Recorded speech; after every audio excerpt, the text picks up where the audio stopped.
Hi! Welcome to Richard Kabili YouTube channel, and for today's tutorial, I will be teaching you on how to delete focus on iPhone X. But first, kindly subscribe to this channel and don't forget to hit the subscribe button and the bell to notify you for the new updates.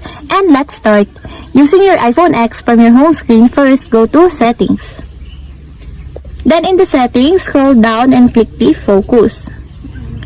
Then in the Focus, choose the focus that you want to remove. For example, this one, driving, then click.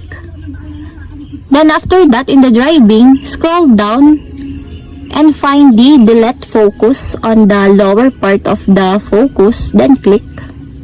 Then a pop-up will appear, then click again the focus for the confirmation.